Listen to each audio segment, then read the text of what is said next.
So, friends, welcome to this session on input tax credit, where we'll discuss in detail about your input tax credit, what is the law, what are the regulations around input tax credit, what are the complexity, and the procedure itself we'll discuss. So, we'll discuss in very detail on all the aspects of input tax credit. So, before we start on input tax credit, uh, uh, just I think 10 12 days back we have completed 3 years of GST. So, after seeing the entire 3-year journey, I can only say that it's not good or not it is simple. So, I cannot say GST can be termed as your good and simple tax.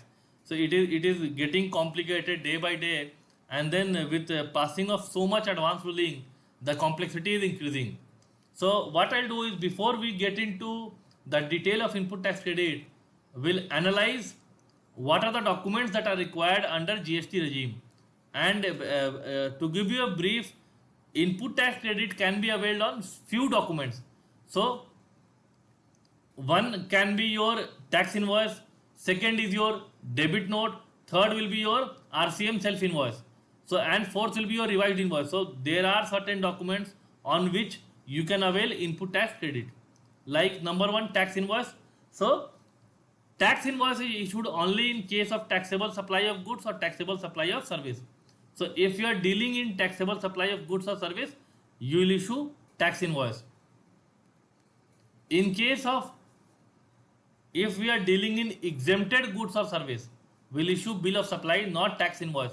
And also composition dealer will always issue bill of supply. A composition dealer cannot issue your tax invoice composition, because composition dealer does not charge GST. In case we receive advance, we'll issue receipt voucher. In case we do not provide any service, there is a very interesting thing to be noted, friends, that if we do not provide any service and we refund the advance, we'll issue refund voucher. If you partly provide any service, you cannot issue refund voucher in that case. You will issue credit note in that case. Revised invoice is also a concept where I am liable to take registration, but the registration I took is a little delayed. So from the date I am liable to the date the registration is granted to me, I can issue revised invoice to the customer by charging GST. So customer can take credit based on my revised invoice. Then my self invoice in case of RCM, we all know section 9394 stipulates issuing of self invoice in case where RCM service is availed, right? So for me taking credit as a recipient of service for RCM, I need to issue a self invoice. I need to prepare a self invoice on my own transactions. In case I am paying to a unregistered vendor, so in case I am paying to the unregistered vendor and the service is under RCM, then I'll issue a payment voucher for all the payments made to unregistered vendor. Most of the corporates are not following this payment voucher, refund voucher or receipt voucher concept. Then there is a concept of debit note, where there is a upward revision of rate of GST, or there is a change of amount of tax. In that case, the supplier will issue debit note, right? There is no time limit for issuance of debit note. In case of downward revision of rate, or the goods are returned or goods are rejected or the goods are not accepted by the customer, then in that case we can issue credit note. But there is a time limit for issuance of credit note. So credit note can be issued earlier of the two instance. Instance number one, before filing of return for September of the next year, or filing of annual return, whichever is earlier. So I can issue credit note, but there is a time limit for issuance of credit note. Why? Because credit note restricts my liability. And then we all know delivery challan. So delivery challan is issued for other than your taxable supplies. So in case I am doing an interstate stock transfer from one GSTN to other GSTN of the same PAN, that is stock transfer, I'll issue debit delivery challan. In case I'm or any job worker or any other purpose, I'll issue delivery challan, right? So delivery challan can be issued, but from taxable supplies I cannot issue delivery challan, right? So then we'll move on to your input tax credit, and I'll ask each of you to pay very careful attention on input tax credit, because this is one of the pillars of your entire GST. If you understand input tax credit, your 90% of the issues can be sorted out. Uh, the litigation around GST is always on your input tax credit, right? Most of the litigation, even in pre-GST regime, was on input tax credit, eligibility, ineligibility, eligible ITC, ineligible ITC. All those concepts were there. So let us on the basic concept of input tax credit. So what is input tax credit? So input tax means, so first it will be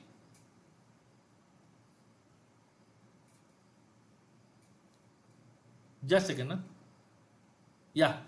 So input tax. So input tax means tax of IGST, CGST, SGST, UTGST, that is charge on any supply of goods or service. Right? It means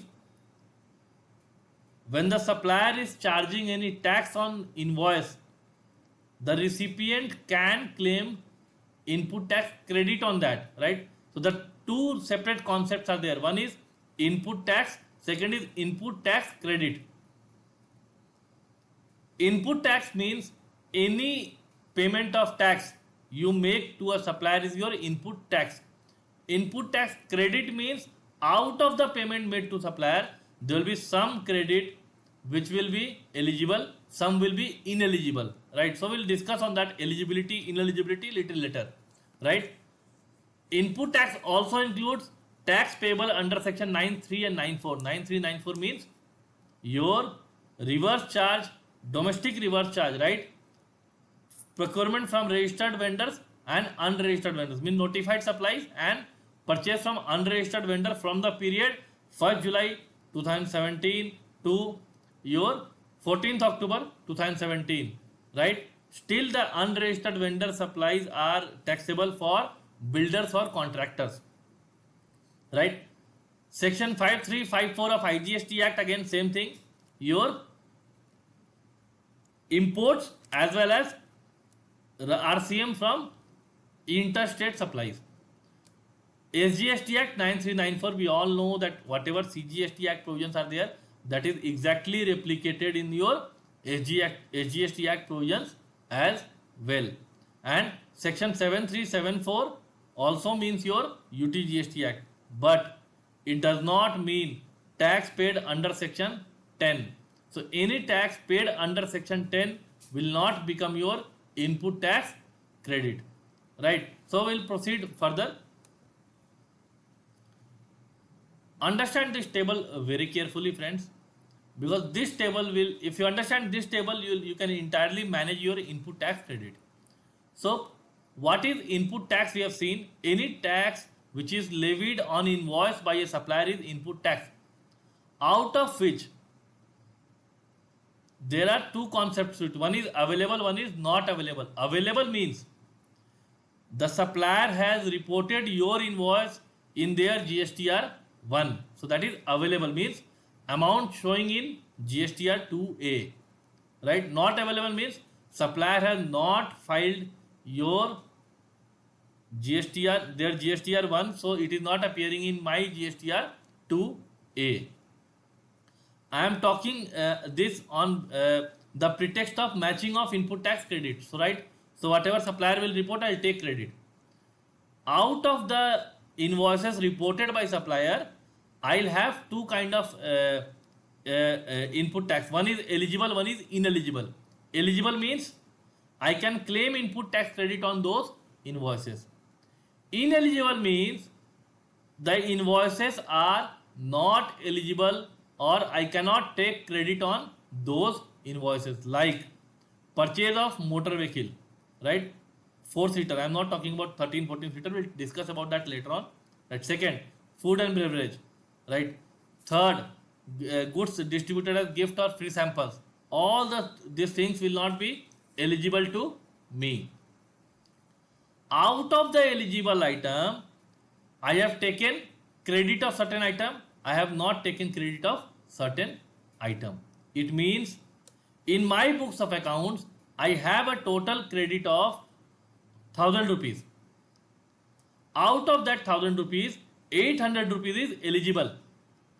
Out of that 800 rupees, 600 rupees I have reported in GSTR 3B. It means availed. It means availed as input tax credit. Not availed means 200 rupees, which is still there in my books of accounts, but I have not availed input tax credit on that.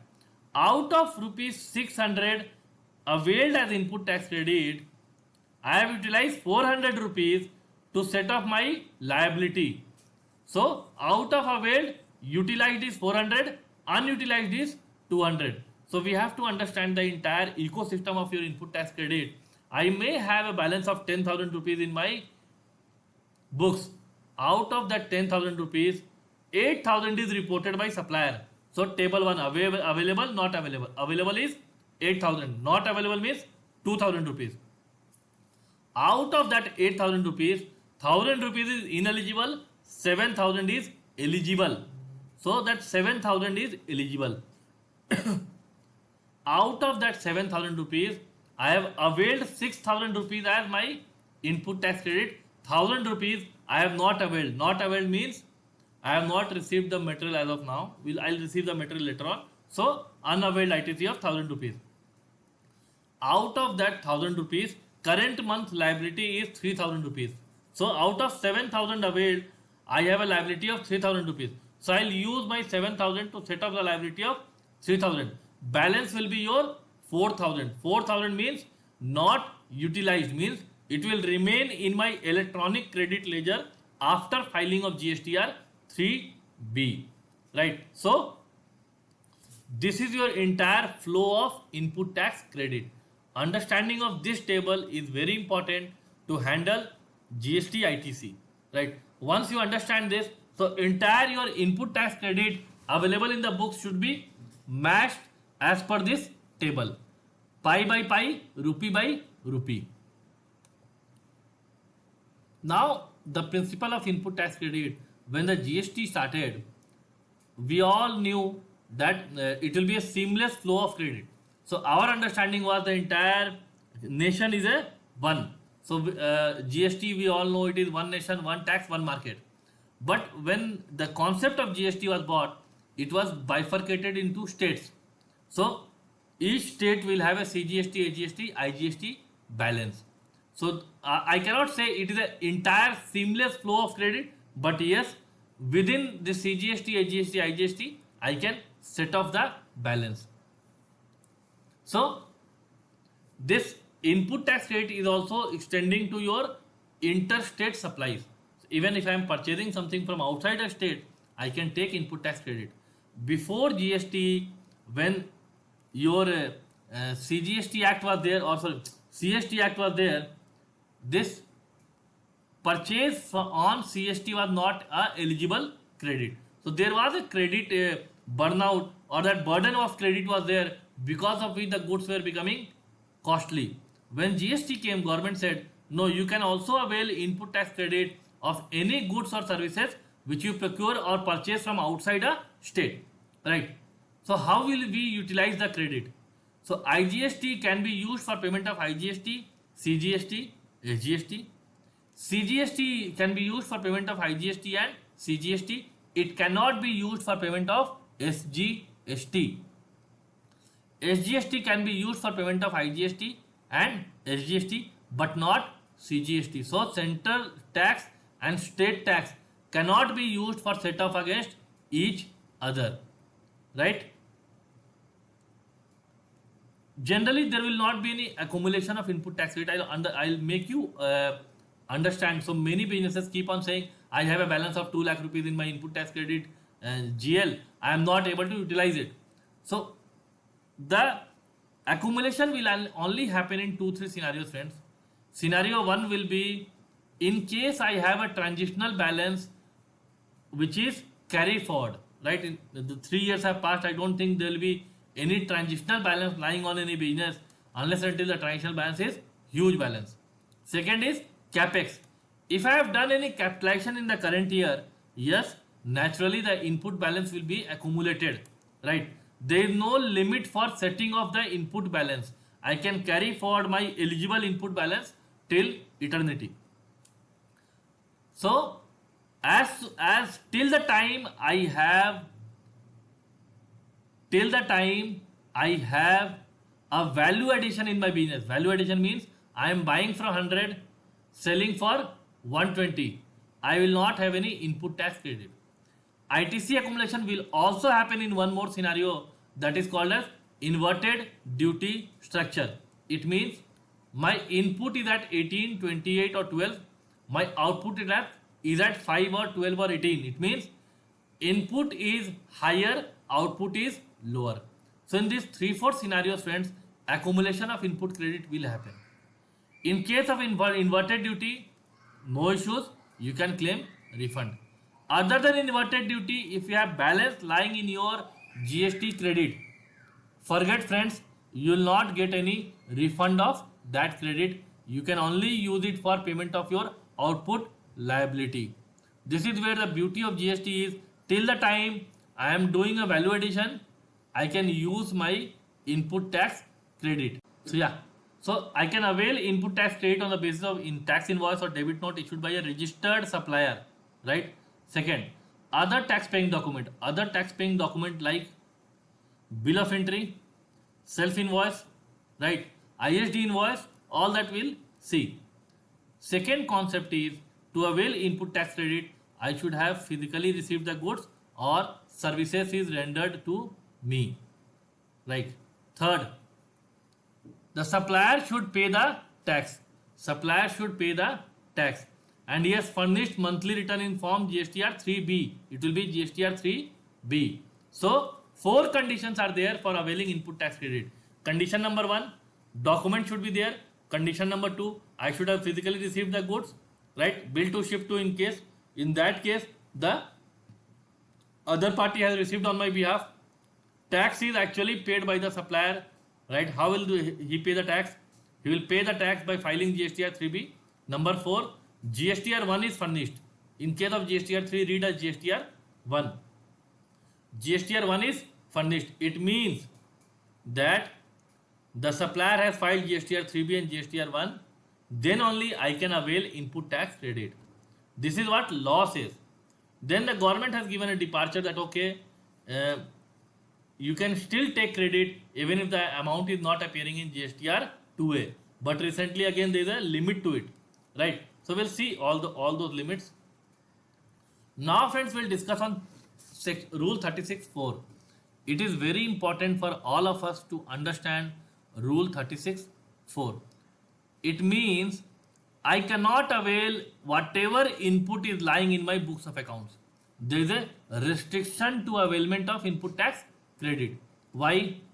Government is saying if your supplier is not paying GST to government, how will you avail input tax credit? It means the rule is very simple. My supplier has paid 10 rupees, I can claim maximum credit of 10 rupees, right? If the supplier has not paid the tax, how will the recipient claim the input tax credit? So this was because the revenue was falling. There was a issue in the trade and business that suppliers were not filing their returns and they were not even paying taxes. In that case, what government has said is they brought this rule 36.4 into effect. So the amendment was made in CGST rules, and because of this amendment, the new condition is attached for claiming input tax credit. So that 4 conditions were there. This is the 5th condition. So section 16, 4 conditions are there. This is a new condition. So this condition came from your 9th of October 2019.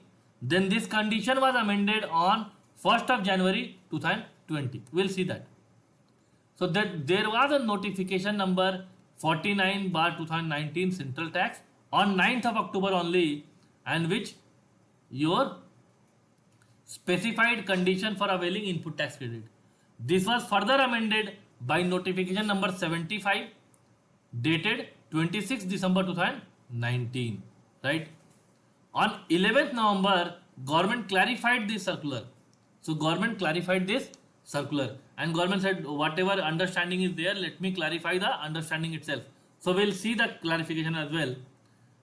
This circular clearly says GST portal will not have any restriction for availment of ITC. It means the portal will not stop you from claiming any input tax credit. I have to, on my own basis, provide the input tax credit. So reconciliation is to be done by the assessee or the taxpayer who is claiming the credit, right? All other conditions will remain intact. It means that for claiming of input tax credit, the 4 conditions are already there. Condition number 1, I have the tax payment document. Condition number 2, I have received the goods or services. Condition number 3, supplier has paid the tax. Condition number 4, supplier has filed the return. Condition number 5, this 36(4). It means there is a limit of claiming input tax credit. So in short, if I tell you, I have input tax credit of 2 lakh rupees from 15 suppliers. And while I was reconciling GSTR 2A, I only found out that input tax credit of 1 lakh is only appearing, right? So we'll see in detail how this rule will work. Now, because of lockdown, the business said that the suppliers are not able to file their returns. I am talking from a recipient perspective or a customer perspective, because the customer is claiming input tax credit. So here the customer said that I am not able to find out the invoices uploaded by supplier because of lockdown, and they are not able to upload the returns. In that case, government said okay. They issued a notification on 3rd of April, notification number 30/2020, central tax, dated 3rd of April. What they said is, during the period of lockdown, this GSTR 2A plus 10% restriction will not apply. It means for the purchases for the month of Feb, March, April, May, June, July and August, this condition will not apply on a monthly basis, but this condition will apply as a cumulative basis for all the months of Feb to August. It means when I am filing my GSTR 3B for September, I have to reconcile ITC from Feb to August as a single period, and then I have to tell whether it is as per books or maximum as per GSTR 2A or 10%. So this is one amendment or relief given by government to the businesses, that okay, I'll give you a relief whereby I'll give you a chance that you can claim input tax credit at one go. So on monthly basis, you claim as per your 2A or as per your books, it is okay, government will not tell anything. But in the month of September, the reconciliation has to be done, right? So next what I have done is, you will see something interesting. This is a chart of your entire change. So generally you will not find the chart like this anywhere. You will not find chart like this anywhere, right? So what does this chart say? This chart is saying a month-wise history of GSTR 2A plus 10, GSTR 2A plus 20 or actual on basis of your books. So from 1st April 2019 to 8th October 2019, there was no requirement of GSTR 2A plus 20% or GSTR 2A plus 10%.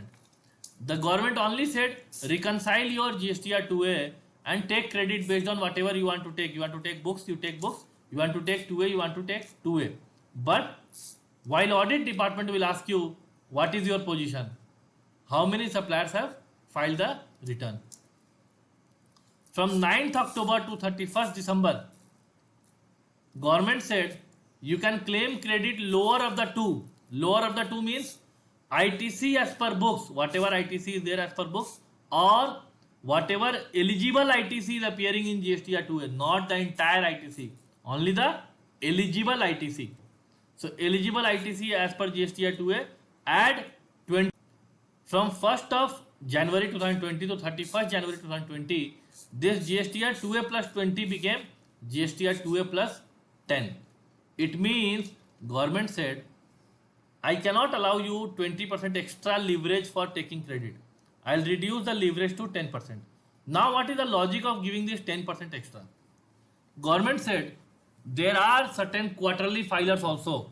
So first premise is there are certain filers who are filing on monthly basis. There are certain filers who are filing on quarterly basis. So what government said is, they brought out a statistics.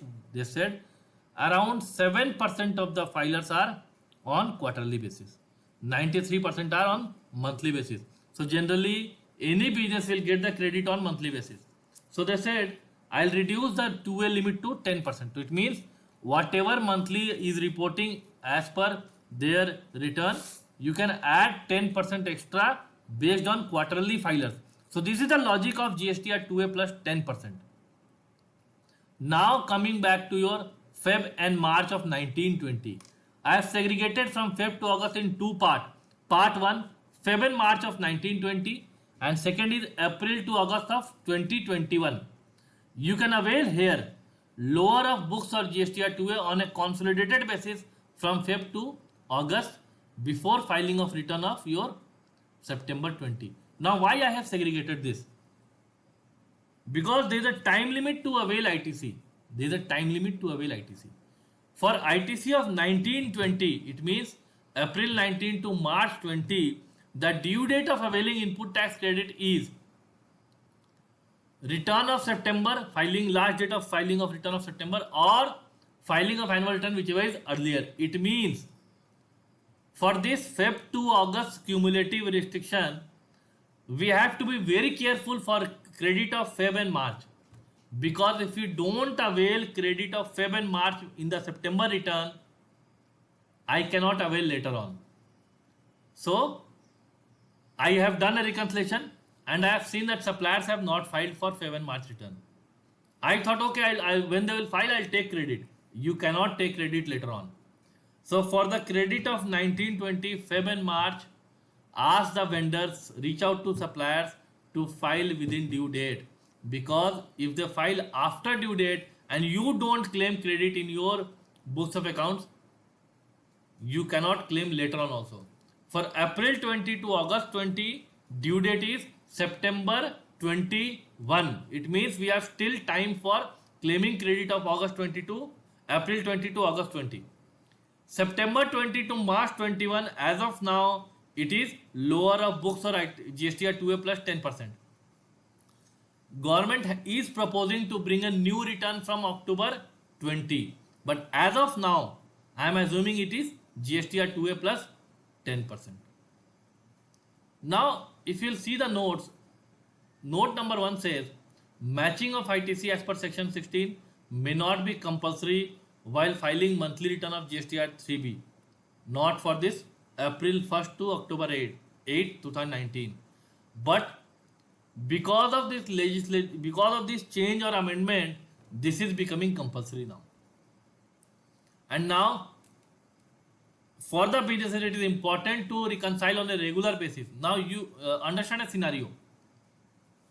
Feb, March, April, May, June, July, August, you have taken the entire credit as per books of accounts. Now while filing return of September, you have reconciled and you have seen that there is a 40% shortfall in your input tax credit. So in the month of September, what will happen is you have to pay excess cash. Why you have to pay excess cash? Because you have already taken whatever as per your books. So there is a 40% shortfall. What you can claim? GSTR 2A plus 10%. 30% extra that you have claimed, you have to pay back along with your interest. So friends, we have to be very careful on the application of this rule. 36(4) GSTR 2A plus 20% or 10%. Though there is a lockdown, but I'll say this is a good time for us to reconcile the entire credit, especially your Feb and March credit. Reconcile, reach out to the suppliers who have not filed GSTR1 and GSTR3B on time. From 15th of July, there is a new, I'll say there is a new feature that is available in GSTR2. Filing of GSTR1 and 3B will also be visible against the invoices. So as of now, date of filing is July GST. 15th of July GSTN has said they will give a new functionality. So we'll see when the new functionality will come.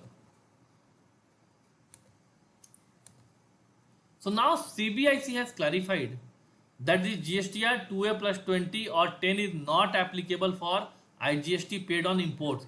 I am paying IGST on import on actual basis. The supplier is not filing because on the import the supplier is outside India and they are not registered under GST. Second, I am paying tax on self invoice. In that case, two-way matching is not required. ITC on credit received from ISD. So GSTR 6A will be there. GSTR 2A will not be there.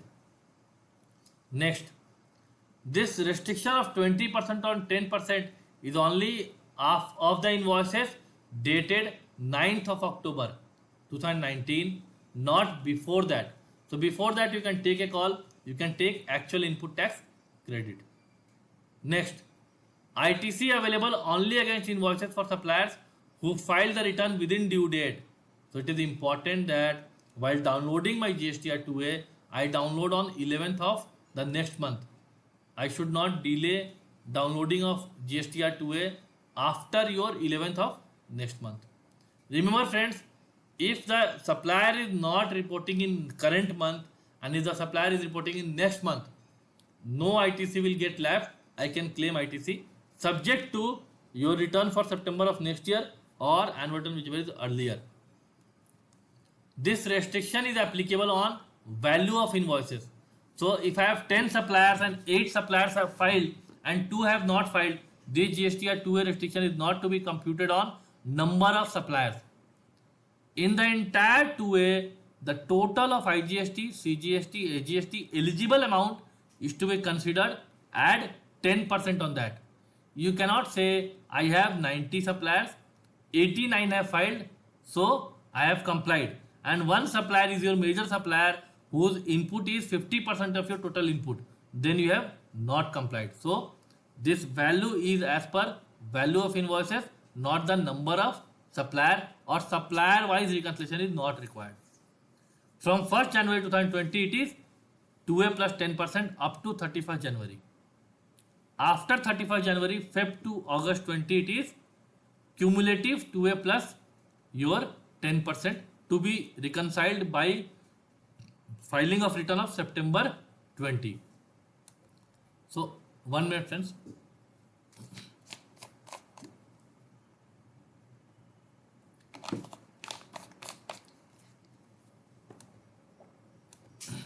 Now how do I comply?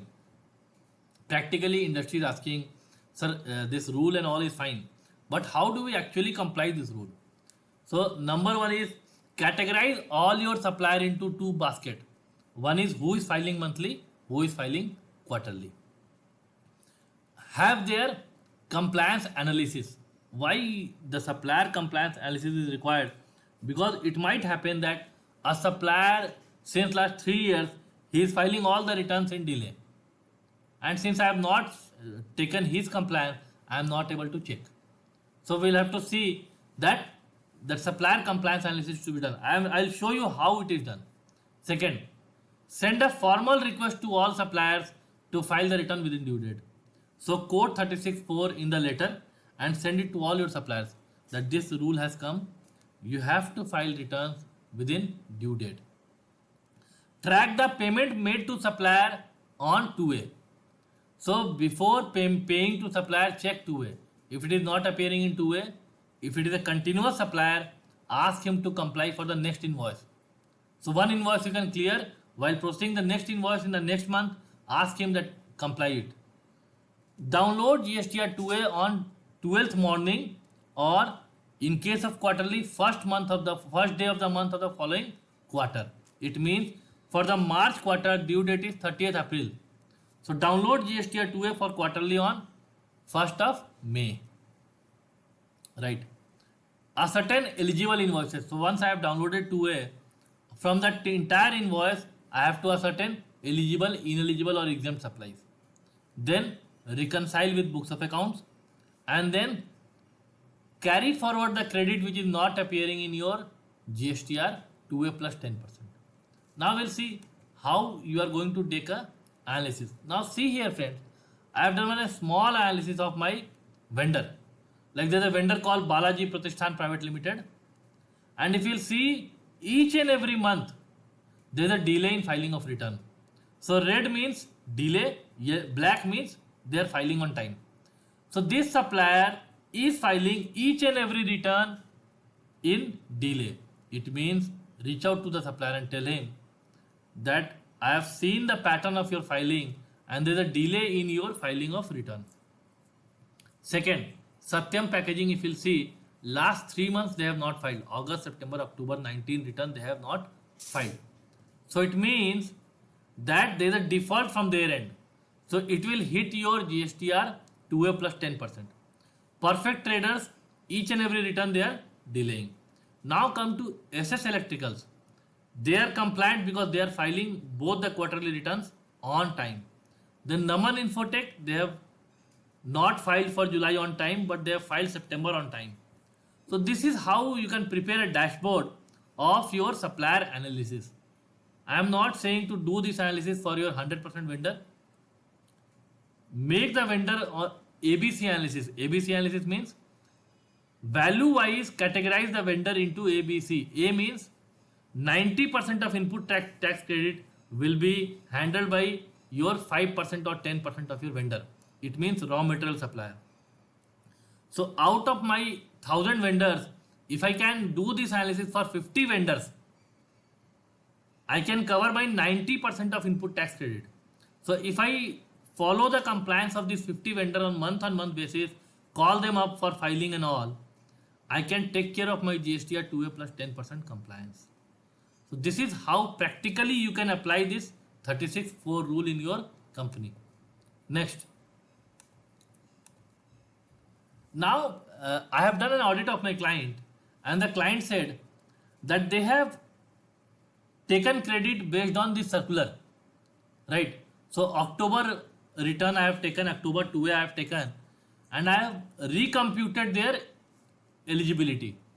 So they said as per GSTR 2A they have downloaded CGST, AGST and IGST balance of 330 and 15,000 rupees is appearing. What I have done is I did that supplier analysis and their due date of filing. So I found out that certain suppliers filed beyond due date. Beyond due date means I cannot take credit in October return. I'll take that credit in my November return.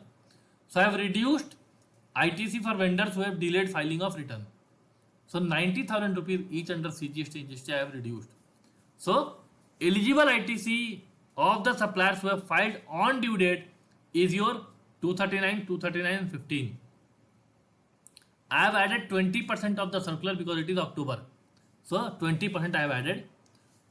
I have recomputed the eligibility as per new circular. It means 287 and 19,000 rupees. As per their GSTR 3B, they claim 296 and 15,000. It means if you take entire 2A, their claim is within the limit. But if you track the due date filing of return of supplier, which is mandated as per 36(4) rule, then they have taken excess credit of 13,000 rupees. So it means not only the supplier should report their GSTR 1 and 3B, they should also report on time. It means the reporting of GSTR 3B is on time. Then I can take input tax credit. Whatever excess claimed is there, they can claim in the next month. So 8,000 they can claim in the next month. So This is as per notification number 49. So notification 75, if you will see, it has changed to further GST or 2A plus 10%, right? What we can do is we can contact the supplier and tell them that whoever is delaying filing of return, we can tell them to file the return on time. What you can also do is in your purchase order only, you can have this condition inbuilt that the supplier should file on time. In case of delay in filing and there is an interest liability on excess tax to be paid in cash because of non-filing, can be recovered from supplier. Just a suggestion, I am not asking you to immediately amend your purchase order. Now, most of us asking ITC on COVID related expenditure. So the corporates have reopened, some have started working from home and all. So will the COVID related expenditure be available as an input tax credit? One is sanitation and cleaning expenses. I have to sanitize my office, I have to clean my office on a weekly basis, twice in a week, 4 times a month, 10 times a month. There is an expenditure to it. There are certain notified agencies from where I can take this service. So they will charge GST on these expenses. Second, face mask. All my employees have to wear face mask. So many corporates are providing face mask. Next, PPE kit. So corporates are providing face shield and PPE kits. Hand sanitizer is a must. So corporates are providing hand sanitizer to employee or even in offices. Thermal equipment for checking temperature. Additional transport facility. So now, earlier I had one bus where I was transporting my 54 employees. Now because of the social distancing issue, I have to employ 3 buses because in one seat I can have 1 employee only. So my cost of additional transport has also increased. Health insurance, there is a mandatory COVID cover which used to be taken for the employees.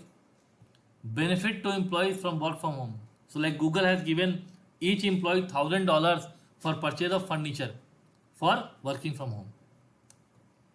Staff training expenses. So I have to train staff, morale is down, everyone is afraid. So the staff training expenses is also there.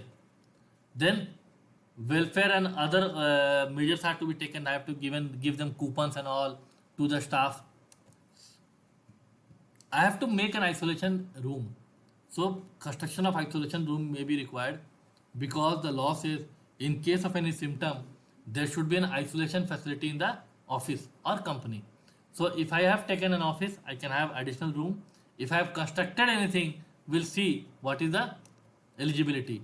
Then there can be CSR spend also, Prime Minister Relief Fund, or I have brought 100 PPE kit and given to health workers or doctors or donated them. So will that credit be eligible? So we'll see this eligibility after we review your eligible and ineligible input tax credit.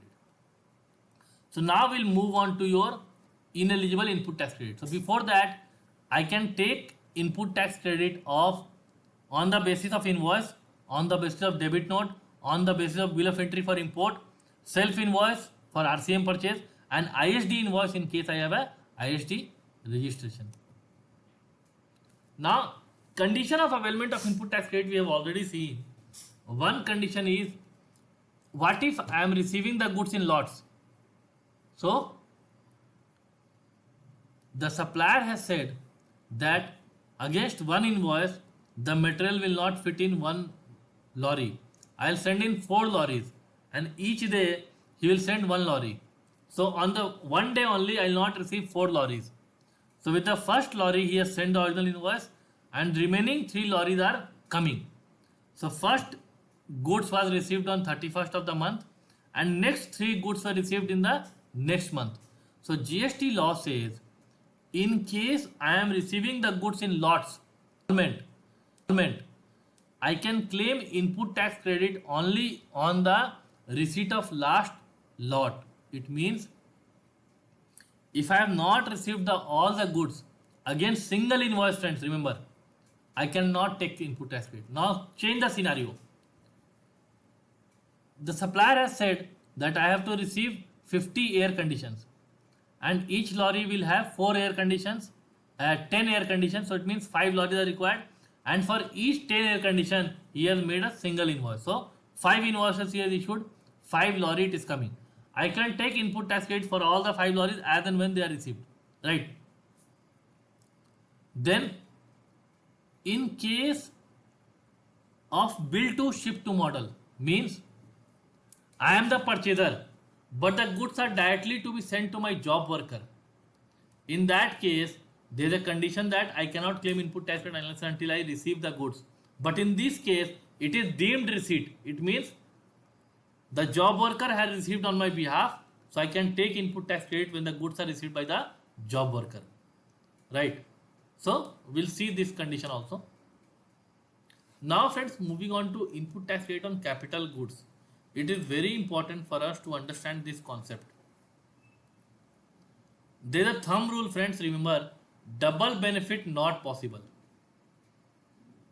So Income Tax Act gives you a benefit of claiming depreciation on assets. GST Act gives you the benefit of claiming input tax credit on tax paid. Naturally, tax paid on eligible input tax credit. So I have purchased a machinery, plant and machinery, right? And cost of asset is 100 rupees. Assume that tax is 10%, though GST rate is not 10%, but I am saying assume 10%. So total cost is 110 rupees. So if I am claiming depreciation on 100 rupees, not 110, then I can claim input tax credit of 10 rupees of tax paid.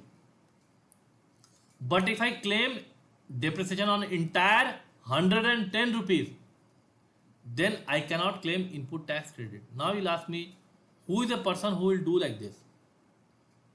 So capital goods can be of two types. One is eligible, one is ineligible. So I am constructing a building. Input tax credit not eligible because it will come under work contract. We'll see later on. So in case where the input tax credit is not eligible, I'll opt for depreciation on the entire tax paid plus basic value.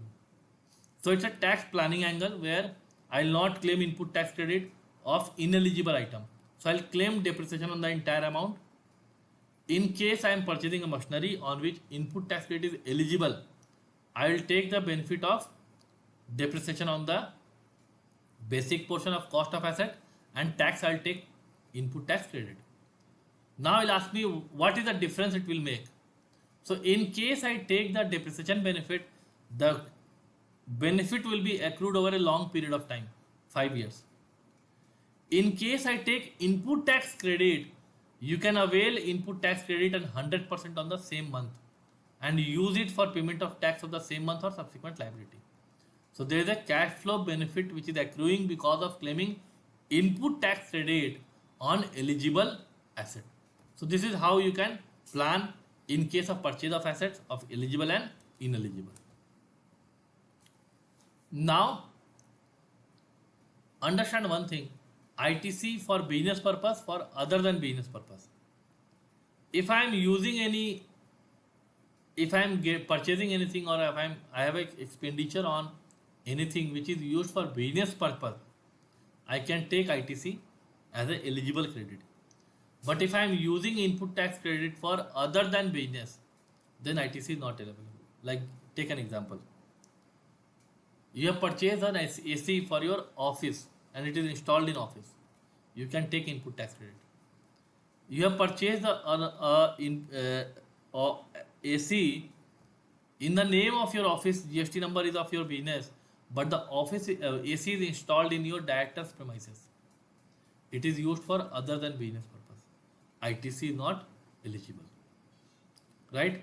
So input means anything we have seen other than capital goods intended to be used by a supplier in the course or furtherance of business. So furtherance of business is also to be seen. Input service means service used or intended to be used for furtherance of business, right friends? Now we'll move next. So this is interesting to see, friends. For taxable supplies, zero rated supplies, whatever purchase I am doing, taxable means I am purchasing domestic, I am selling domestic within India, and in inward also I am paying tax, outward also I am claiming tax from the customer. I can claim input tax credit. Zero rated supply means I am purchasing something for supply to SEZ or export, I can claim input tax credit. Refund is separate, will not go into refund provision.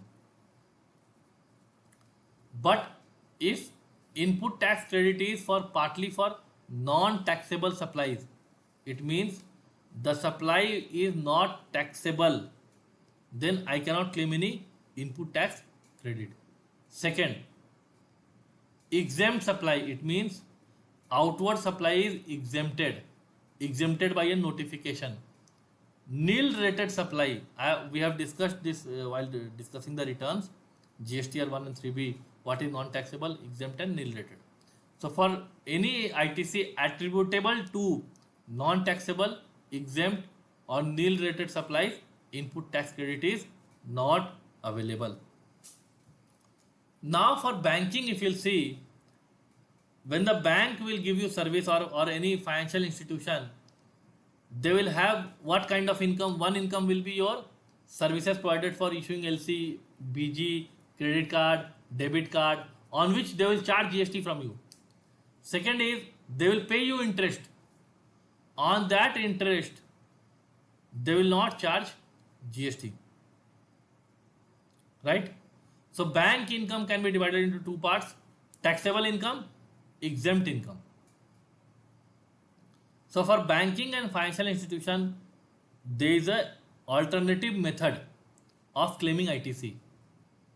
Section 17, it says either on a yearly basis they can avail 50% of the entire input tax credit, means monthly eligible credit they will find out, 50% they will reverse, 50% they will take as a credit, right?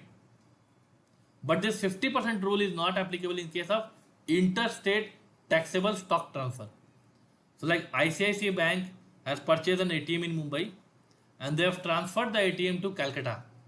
So whatever input tax credit they will charge on the tax invoice for transfer of ATM from one state to other state, they can claim credit 100% on that invoice. 50% rule will not be applicable in this case, right? Next, there is a very interesting advance ruling, or after the advance ruling there is a high court judgment which said that in case I am delaying filing of 3B,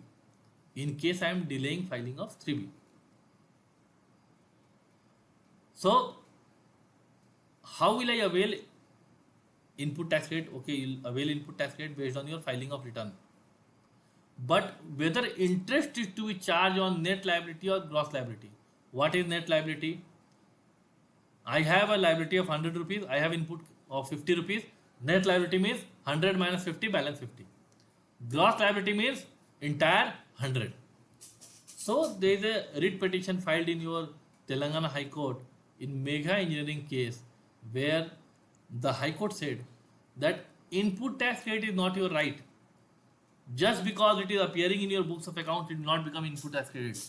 Unless until you file GSTR 3B and the credit is moved to your electronic credit ledger, it will not become your input tax credit. So they said that interest is to be payable on gross basis. So the entire industry was getting notices for this. So government in the GST council meeting said that they will make a retrospective amendment of this provision from 1st July 2017. As of now, this amendment is not made.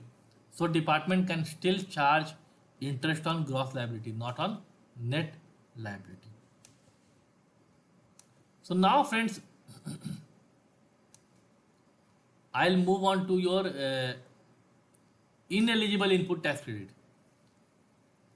So remember one thing very important. I can take input tax credit for used for business purpose. Other than business, I cannot take input tax credit. Next, zero rated exempt supplies I can take input tax credit. I have already seen exempt supplies I cannot. Zero rated I can. Right? Rent a cab, health and life insurance I can not take input tax credit. Motor vehicle, other conveyance, will see what I can take, what I cannot take. Outdoor catering, beverage, beauty or health treatment I cannot take input tax credit unless until there is a certain conditions I am meeting. Membership of club and health and fitness center I cannot take. Travel benefit to employees on vacation or LTA I cannot claim. Bus contract except plant and machinery will see in detail. Construction on my own account, I am building my own office, will see whether eligible or not. Tax paid under composition scheme, not eligible. Receipt from non-taxable foreign supplier, we have seen GSTR 5 or 5A, we have seen there that I cannot claim input tax credit on that. Personal purpose, if I am purchasing anything, I cannot claim input tax credit. Goods lost, stolen, damaged, written off or distributed as gift, not eligible. Goods destroyed by way of gift or free sample, not eligible. Right.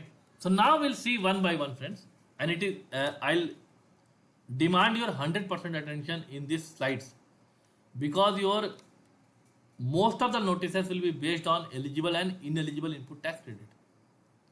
We all are matured enough to take input tax credit, whatever is appearing in my books. I will not take anything extra. But then out of that, what is eligible, what is ineligible?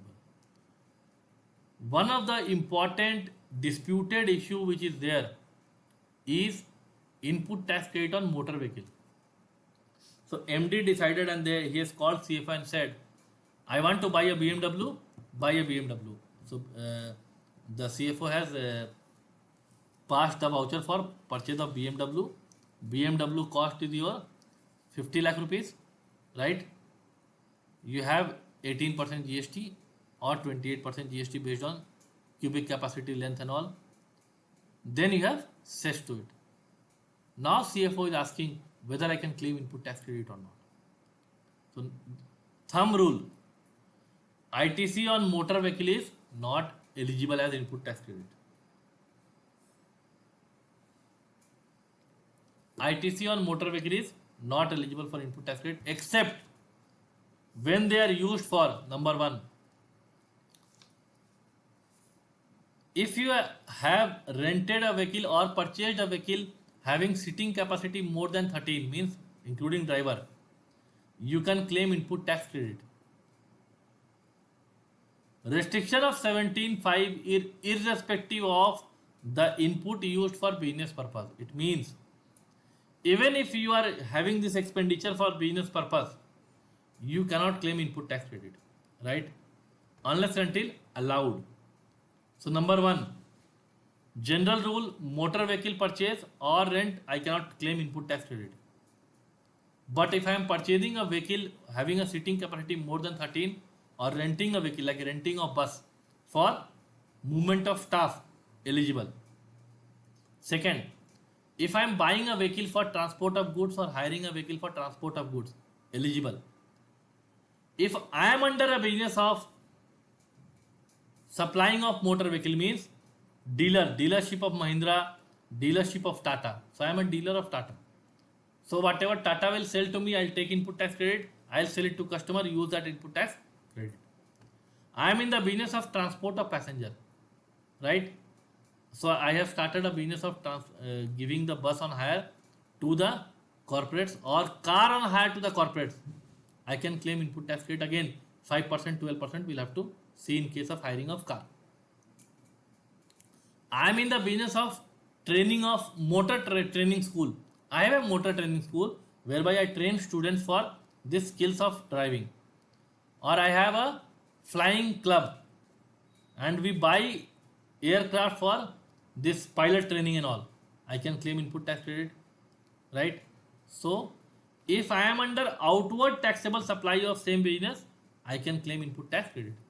Now people keep on asking whether I can claim input tax credit on insurance, servicing, repairs or maintenance of vehicle. So I have taken an insurance. So this BMW 70 lakh insurance, this vehicle plus 30-40 lakhs of tax, the insurance will come something around your 4-5 lakh rupees. 18% will be paid on that. CFO will say take credit.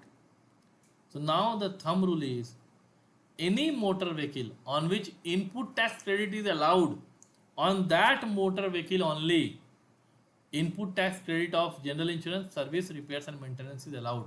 This amendment is from 1st of Feb 2019. Remember friends, this amendment is from 1st of Feb 2019. It is very important to understand. Next, block credit. So if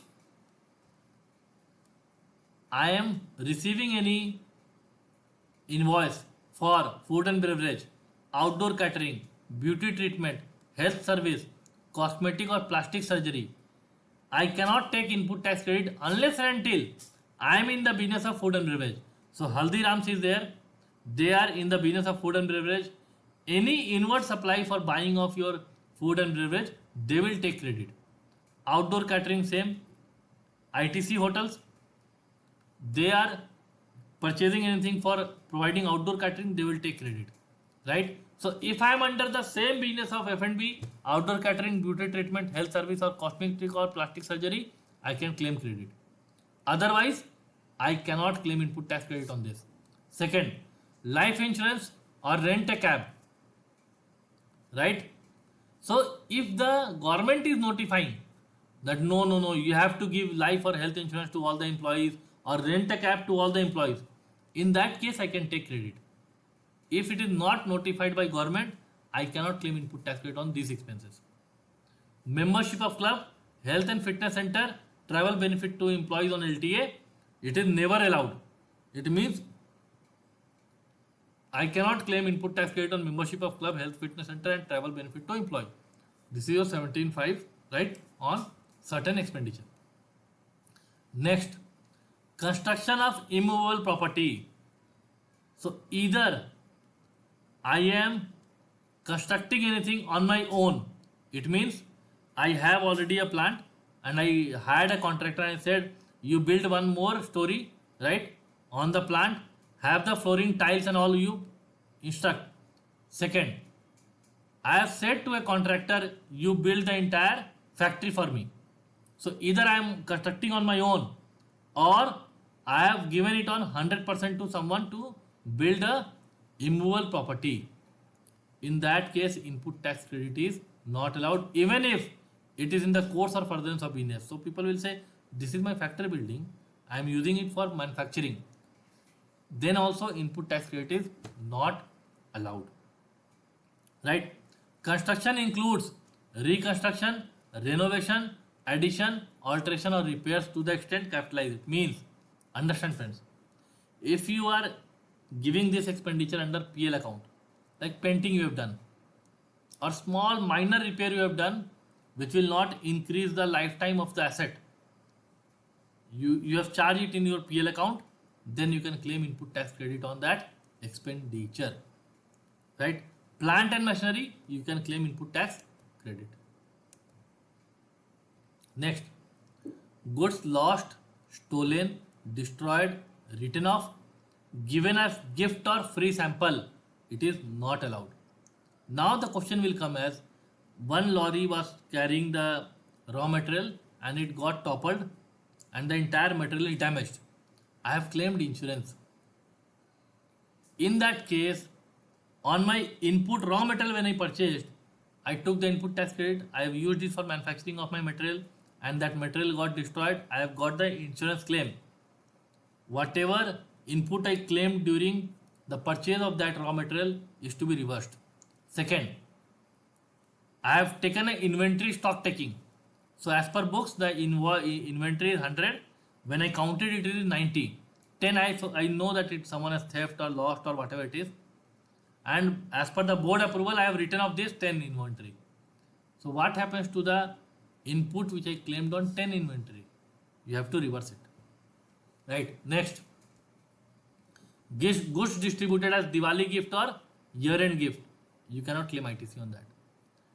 Free sample, the pharma industry, FMCG industry and many industries has habit of sending samples for approval of client. We'll see, there is a circular to it. So there is circular number 92/11/2019 GST dated 7th of March 2019, which clarified the treatment of sales promotion scheme. So free sample or gift. So if the activity is falling under schedule 1, right, supplier is eligible to avail input tax credit. In pharma, there is something called buy one get one scheme. So buy 5 strips of medicine, get 5. Buy one soap, get one soap free. Buy one uh, noodles get one noodles free, buy four get two free, all this kind of scheme is there. So if you see as a business practice, it is nothing but a single transaction. But what we do is, we for boosting up sales and all, I am doing it buy one get one and all. Even for garment industry it is there, buy two get five, buy one get 10. So in that case, the seller is eligible to take input tax credit on the entire 10 garments, not one garment. So the invoice will be buy one 10 free, entire 11. So the industry, what they do is, no one is selling for free, no one is selling for loss. What they are doing is, they are recovering the cost of free item from the good item or the chargeable item. In that case, the entire input tax credit is eligible.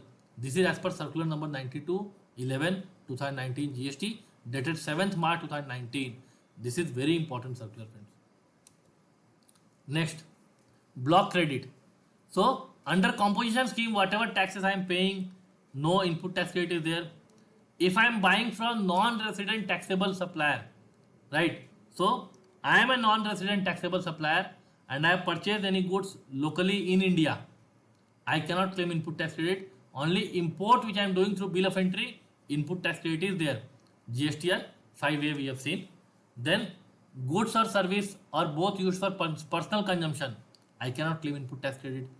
Any tax paid as per section 74, 129 or 130, it means tax paid for fraud, misrepresentation or any demand or tax for by government, I cannot claim input tax credit on that, right? Next, COVID related expenditure, sanitation and cleaning expenses. This is my personal view. Again, this is not correlated by any circular or government has not clarified the stand. But mostly you can take your own call. Sanitation and cleaning expenses, input tax credit is eligible. So you don't have to worry on this expenditure. Next, face mask, input tax credit is eligible. PPE kit, input tax credit eligible, provided it is not to be purchased in the name of employee, it is to be purchased in the name of the business only. Hand sanitizer, eligible. Thermal equipment, eligible. Additional transport facility, again here, if you'll see, the rule will apply 13 seater, below 13 seater and all, right? That is eligible.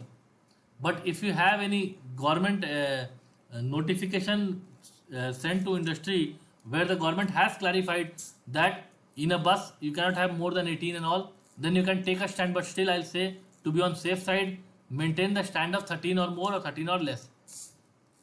Health insurance mandatory cover is there. If the government is saying you have to take mandatory COVID cover, in that case you can take input tax credit on health insurance or Mediclaim. Benefit to employees work from home, depending on invoice to invoice. If you have given a amount to employee and the invoice is in the name of the personal employee, you cannot claim input tax credit. But if you have purchased any asset, again you have to see, friends, if the asset is lying in the home of employee and the home is not endorsed as an additional place of business, it is doubtful that you will be able to claim input tax credit on that. So again, you have to see on case to case basis. Staff training expenses, claim input tax credit. Welfare and other staff expenses to tide COVID crisis, depending on expenditure you can claim. Isolation expenses, isolation room ka expenses you cannot claim. You have, because it will come under work contract. So if you have constructed a separate room for this with facilities, you cannot claim input tax credit. CSR expenditure, no input tax credit. Goods distributed as free gift or samples and all, CSR expenditure is without any consideration, input tax credit is not allowed. This is still a doubtful issue which is there, right? So there is no guideline from CBC on this expenditure. This is my personal opinion. You cannot tomorrow say that, sir, you said I have taken input tax credit. So please don't come and blame me tomorrow.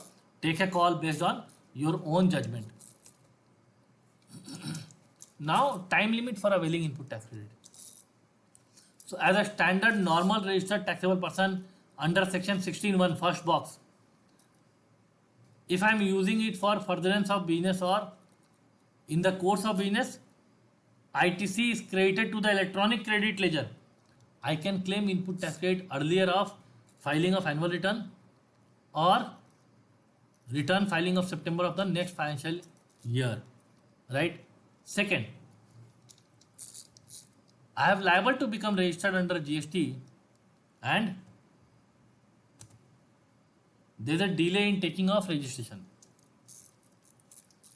And ITC is for input, semi-finished goods and finished goods. It is not for input service. Understand friends, it is not for input service. Service gets consumed, this is not physically, it is not available.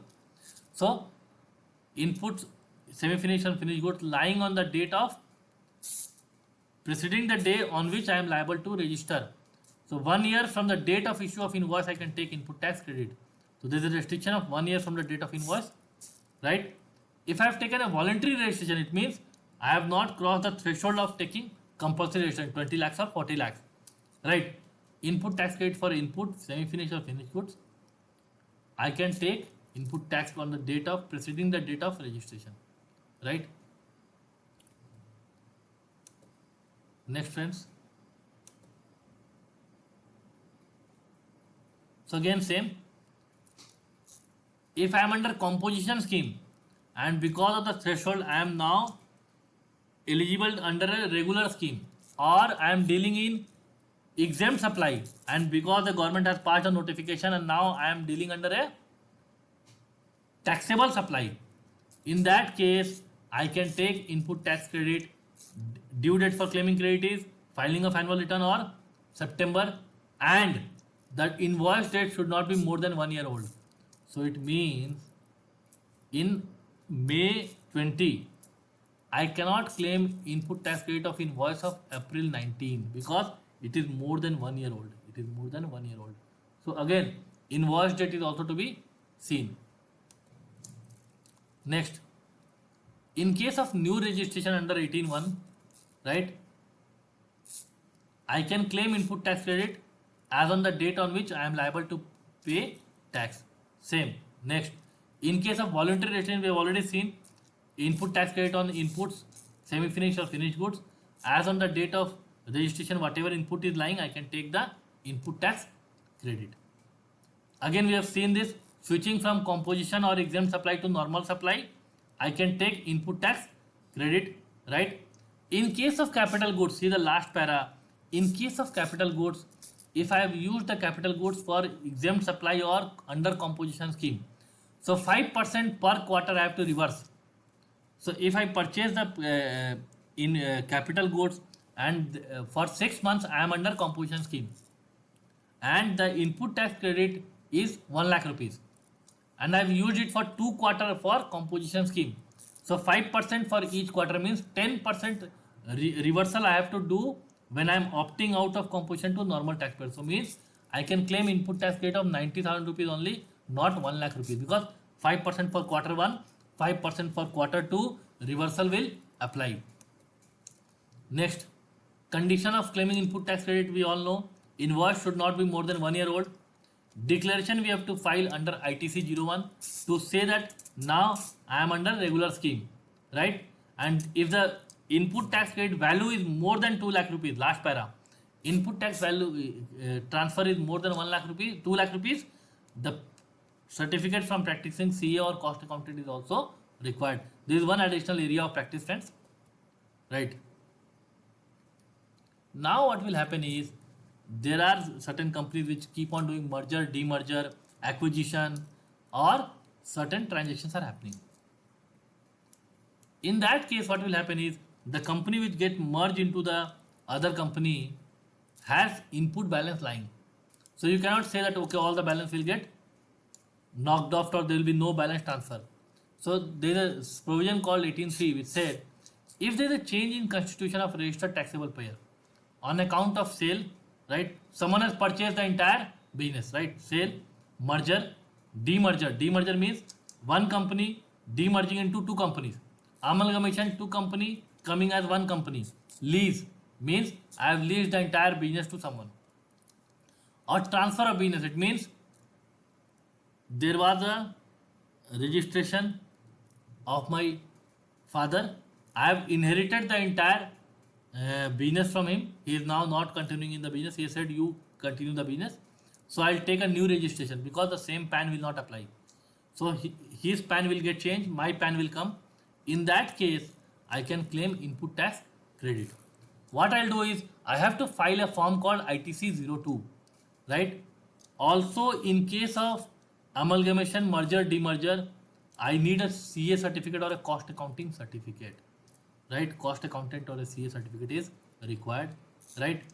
In case of demerger, the High Court will approve the demerger scheme, and the demerger said 60% asset will go to firm A, 40% asset will go to firm B.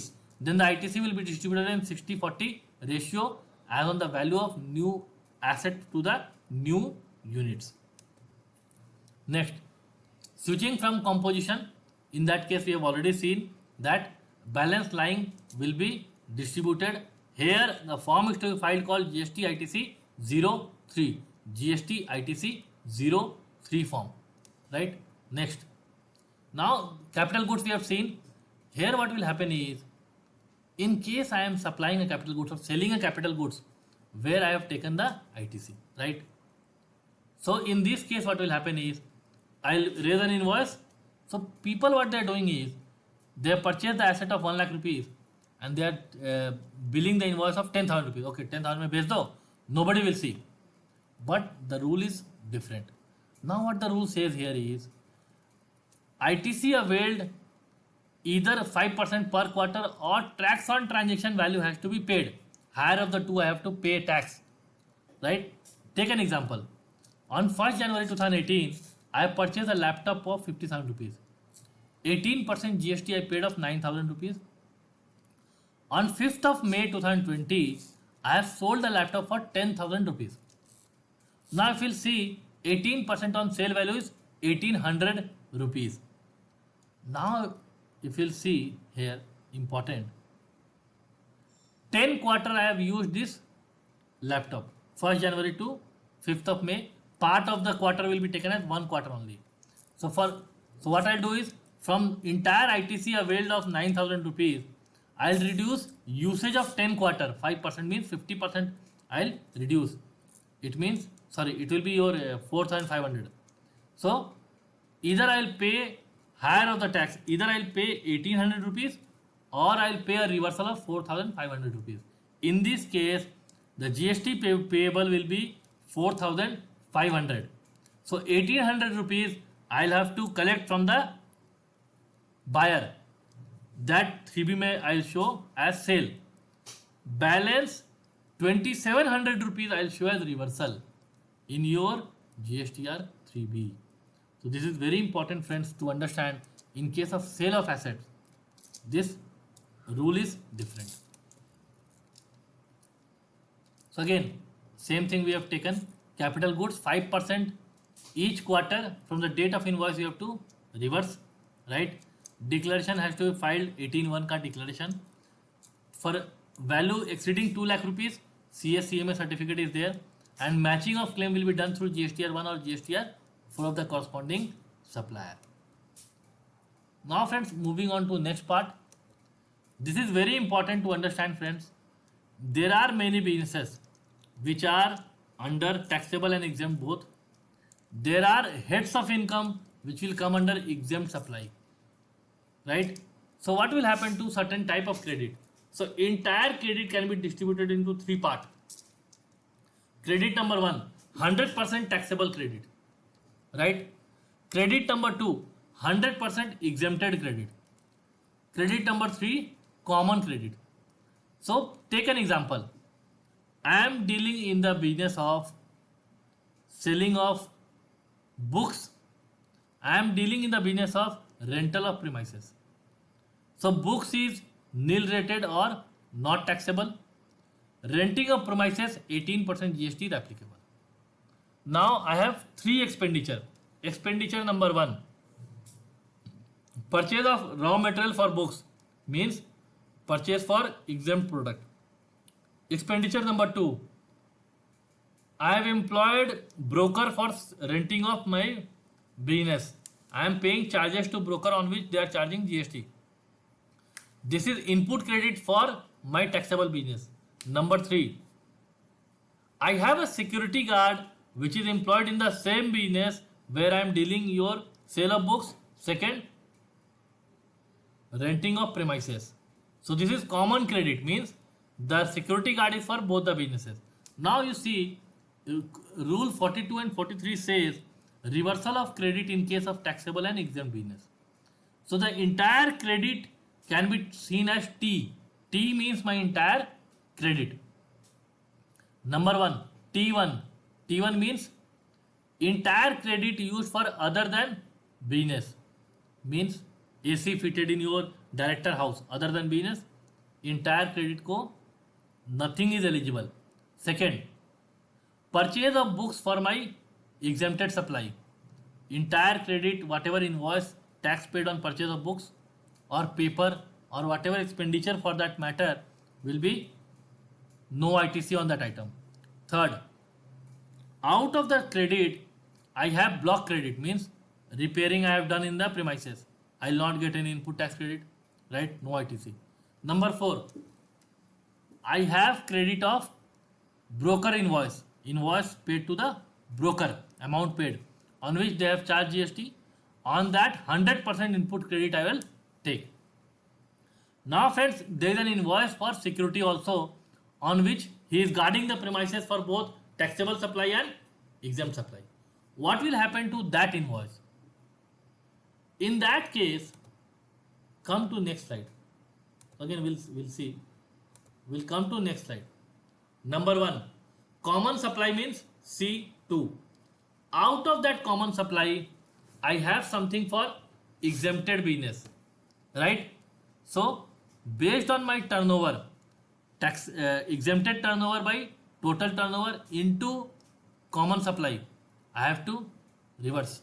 Second, non-business AC purchase for director house, your 5% reversal of the total common credit will be made.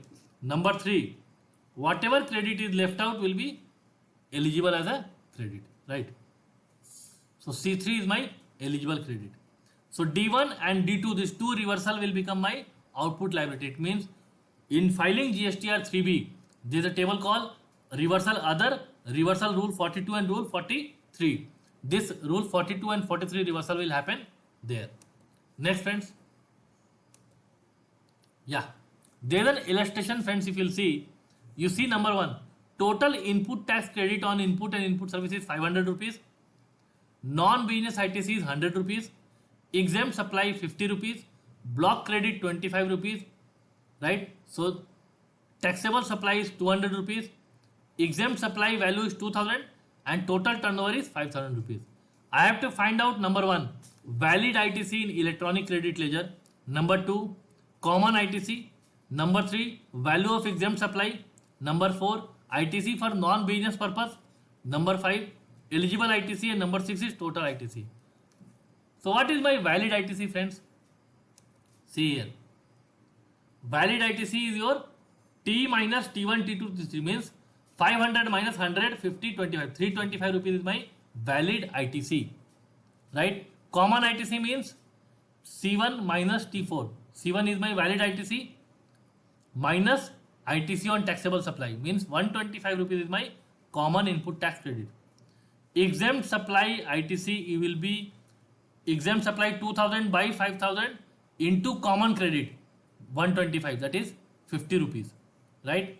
Non-business purpose means your say here your non-business ITC is for 50 rupees, 100 rupees, right? 100 rupees.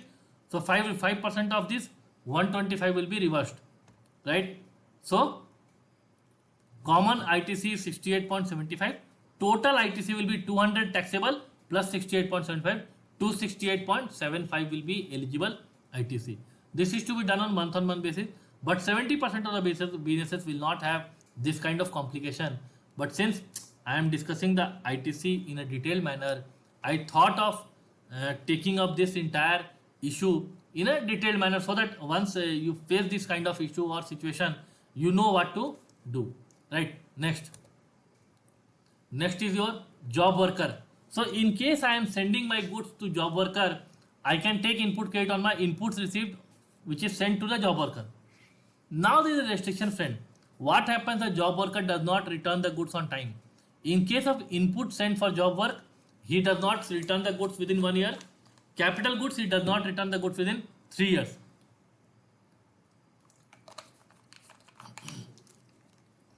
Whatever input I have availed, along with interest, I have to reverse the input credit. So if the job worker does not return the input within 1 year sent for processing from the date of delivery challan, I have to reverse the input or input credit which I have taken, right, along with interest. So this is interesting. Wherever you are dealing with job work, you are filing ITC 04. In case of filing of ITC 04 also, you have to see the date of invoice, right? Date of delivery challan which is going out, date of delivery challan which is corresponding challan which is coming inside, right? Next. So ISD, we have again seen the ISD, but just in a very brief way, I will tell. ISD is a distribution mechanism whereby I am distributing my credit to various GSTNs, right? Common service which can be distributed is, if the recipient are located in different state, I can distribute CGST, HGST and UTGST as IGST. If they are under same state, CGST will go as CGST, HGST as HGST. In the next table you will see, friends, ISD and recipient are in different state. CGST will go as IGST, IGST will go as IGST. In case of HGST, it will go as IGST because the recipient is in the different state. If the recipient is in the same state, CGST and IGST will go as CGST, SGST will go as SGST. What are the conditions for distribution? Number 1, I should have an ISD invoice. So the ISD should issue an ISD invoice. Number 2, whatever credit is there, I can distribute that credit only. If I have 100 rupees credit for distribution, I cannot distribute 120. I can distribute 80, 90 or 100. Tax paid has to be, so there are common distribution and specific distribution. In case an invoice pertain to one GSTN, I can distribute 100% to that GSTN only, right? In case of input for more than one location pertaining to more than advertisement for 5 location, I'll distribute to 5 location based on the turnover, right? See here, in case of excess credit which is distributed by ISD, so I have 100 rupees, I distributed 120 rupees. So if the credit is distributed in excess of what was available, or excess credit of one plant distributed to other plant, the recovery will be made along with the interest from the supplier, right? Not from the recipient or the entity where the ISD is distributed. Next, again distribution will be based on turnover. So the ratio is C1 equal to small t1 by capital T into C. C equal to your amount to be distributed. T1 is the turnover for that particular period and capital T is the entire turnover for the PAN, right? So distribution will happen based on the turnover of that unit divided by total turnover of the business or the company. Friends, thank you for watching our video, and we hope that you enjoyed this learning series GST with Tax Marvel. And don't forget to share, like and subscribe our videos, and do also tell your friends or colleagues who want to make their career in GST or want to get updated on GST aspects. Thank you, friends. Thank you.